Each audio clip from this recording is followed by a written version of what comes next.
Hey YouTubers, here we are at Grand Riviere, and this is in the northern eastern coast of Trinidad, and it's our cocoa house. Check this out.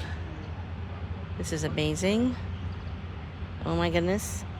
And this is them drying the cocoa. Oh, check this out. Cacao beans. It's got that really nutty, almost like a coffee scent. We're gonna head out